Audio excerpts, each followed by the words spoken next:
Well, much like this movie itself, this review is long overdue. Boy.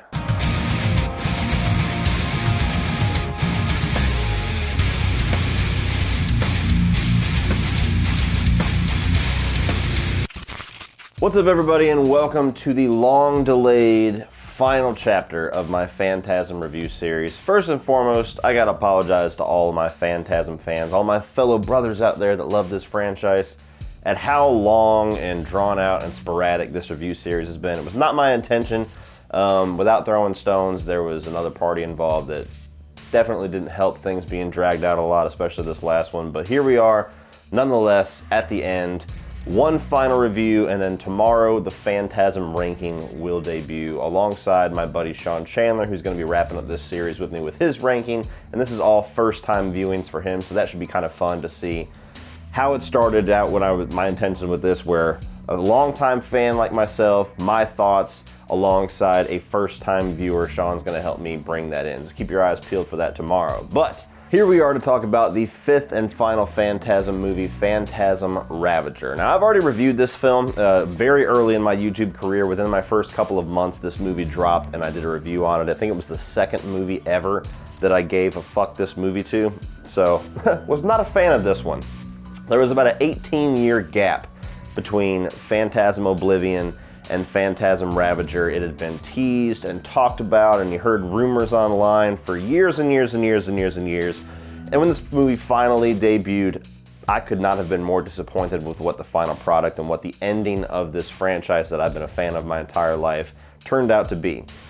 Now, this is the second time that I have ever watched this film. I have not watched this, I have not revisited it since that first time that I watched it and dropped that initial review. So, have a couple of years, a lot of lowered expectations, and calming myself down while watching it helped at all. Has this movie improved whatsoever? Is this still a fuck this movie? Let's get into it.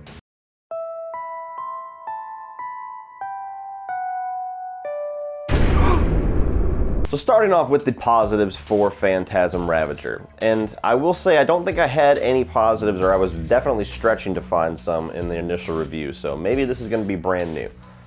You can tell that the director of this one, who was not Don Coscarelli, and you could tell, I believe David Hartman, I believe was his name, you could tell that the filmmaker was a fan and his intentions were in the right spot. You can tell that he was trying his best to do the fans justice, to do Phantasm justice with what he had. You can also tell that the cast was very invested in this. You could tell that they were having fun being back in these roles.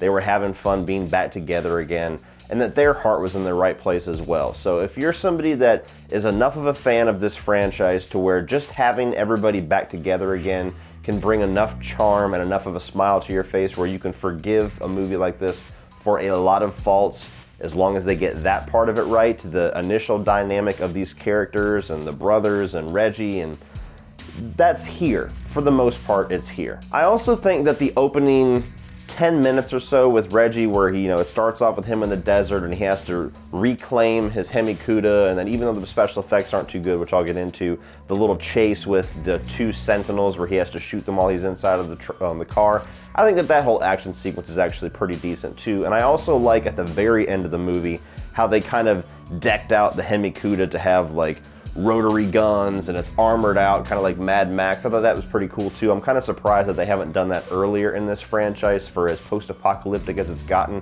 I actually like that. The Hemi-Cuda, as you know, if you followed along with me with this franchise review, is like one of my favorite movie cars of all time. Like if I could just have a genie pop out and say, hey, what car do you want in your driveway right now? I'd be like, oh, I want that Hemi-Cuda from Phantasm 2. Where's it at, genie? Now moving on to the negatives. And, despite, I don't think I enjoyed this movie anymore this time. I think that it's just my expectations have been lowered. I walked into it knowing that I was not going to enjoy it versus having 18 years of anticipation like, oh, what are the answers we're gonna get? The first negative, we get no answers in this fucking movie. I'm sorry, like it's very hard to be a Phantasm fanatic like myself and have to try to defend this movie series with all of the wild storylines that it goes for, with offering almost no explanation for the entire franchise.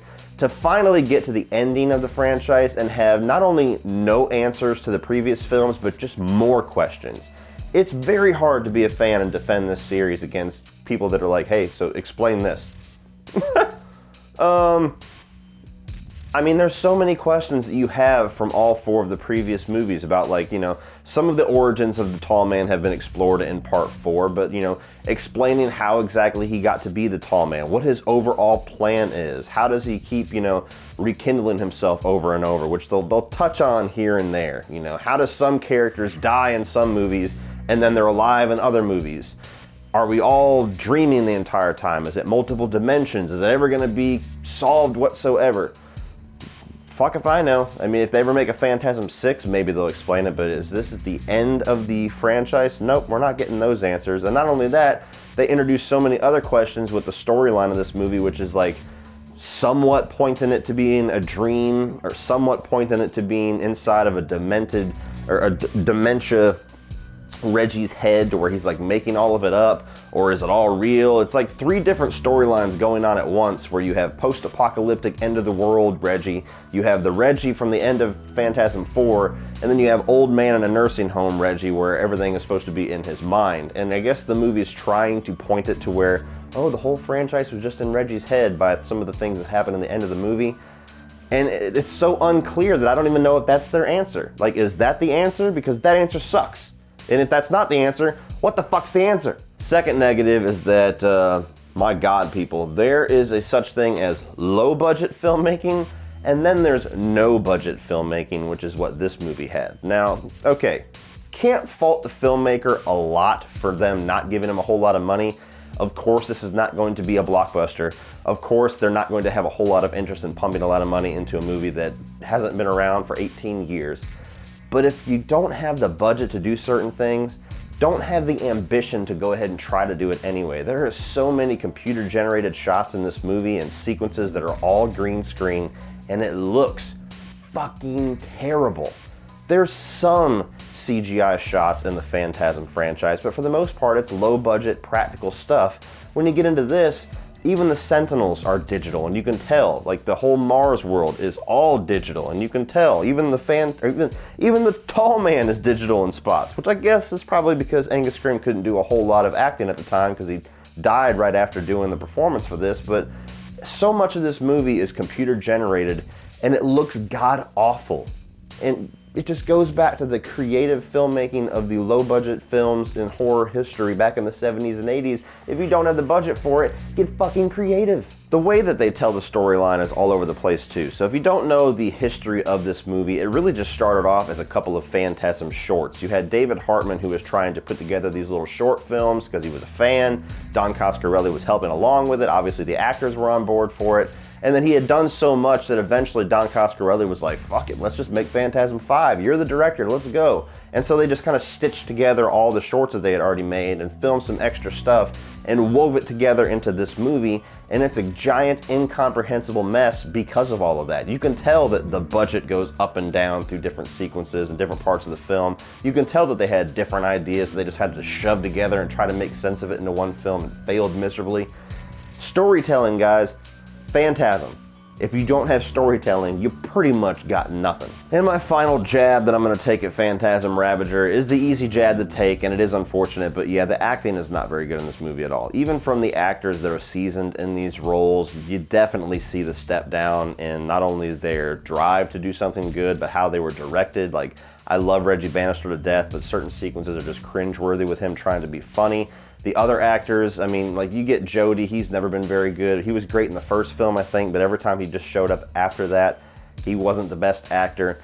Michael Baldwin has been up and down this entire franchise, and this is certainly a low point for him as well. And all the new side actors, like Chunk, the little short dude, and the guy that stole Reggie's Honeycoot at the beginning of the film. Ugh. So all in all, guys, there's not really a whole lot else to talk about with this one. Is this a good movie? No. Is this a good end to the Phantasm franchise? No. Is this movie worth your time, even if you are a Phantasm fan? Not really. I think that if you honestly end the movie at Phantasm 4, whenever Reggie goes through the fork for the final battle with the Tall Man after, you know, Michael Baldwin or Mike is actually just sitting there dying after having the sphere taken out of his head, and then it goes back to that flashback where they're on the ice cream truck in the original film and they hear voices and he's like, what was that? Oh, it was just the wind. I honestly think that's cryptic enough to be a satisfying enough ending to this franchise if you're not going to bother answering any questions. Going into this movie, you're just going to walk out more confused than you walked in.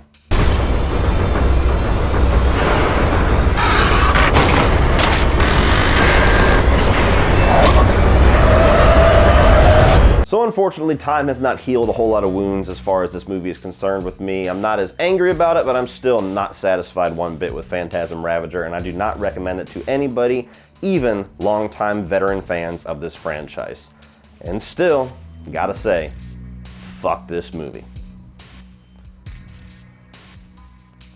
So what do you guys think of Phantasm RaVager? Are you somebody who's not a fan of this franchise and watched this? I guarantee you hated it, but if you are a film franchise of the Phantasm movies, if you love these characters, if you love this storyline, what did you think walking into this goddamn thing?